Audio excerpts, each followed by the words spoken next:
Is fired up. I created a highlight reel for you so you didn't have to watch the entire 31-minute video. I do recommend you go watch it though, because boy oh boy, there was some good stuff thrown in there. But I'm gonna quit rambling, get to the video. Here you go, highlights.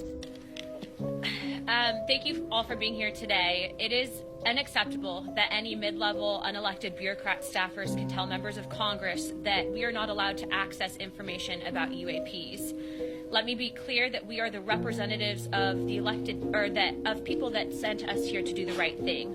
Unelected bureaucrats do not get to say what we can and cannot see. We've had 3-star generals tell us that we do not have authorized access to this information. But yet, how do you expect us to continue to send taxpayer money to fund government projects if you're not even allowing us to see what those projects are? And I say that because, as some of you know, we have been consistently hearing that we do not have the authorized clearances, again, by people not elected to office. Let me repeat this. The people's representatives, members of Congress who sit on judiciary, armed services, and the oversight committees are being denied access to this information. But if we do not have the clearance, who does? Does this sound like a truly free country? Referencing Rush, I know there was many questions in regards to what was happening with his current IG report and whether or not we were able to receive access to that information. We were previously denied this. We have now received permission from him directly to go back into the SCIF to review that information. But in my short time in office, it has become very clear and evident that there is an apparent an orchestrated attempt to deny us this access, and it appears that that is coming from the intelligence community. We have a rampant overclassification problem. We need the UAP Disclosure Act, which I would ask that if you see to my left, you have Representative Burchett's language, and it should be added.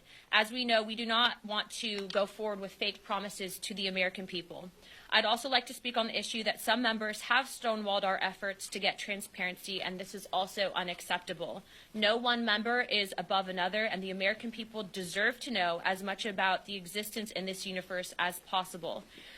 They certainly have a right to know about whether or not if their safety is threatened, and most especially when it comes to our men and women defending us in the skies. This is a simple answer. Stop barring us from the truth. To counter that. So I don't know if it's Little Green Men or U.S. Technology or the CCP, but they're engaging in around our nuclear facilities. And I don't care who it is or where it's from, that should concern you. There are questions that need to be asked. There are questions that need to be answered. And I'll be damned, we're going to find those answers, and we're going to turn over every stone until we get them. Congressman, you said about having to fight to get access to see some of the images.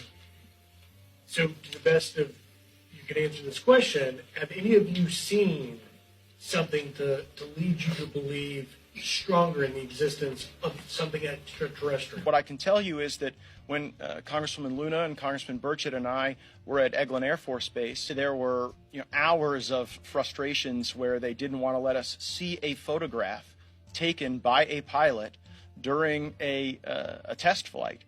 When I saw the photograph, I can tell you it is of nothing that I'm aware of existing in our arsenal of assets.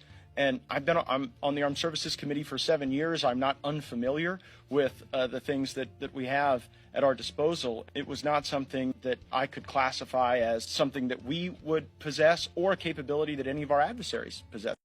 I want to know what your thoughts are in the comment section. Let me know about it. Let me hear about it. Are we going to get to the bottom of this thing? We'll talk to you guys soon.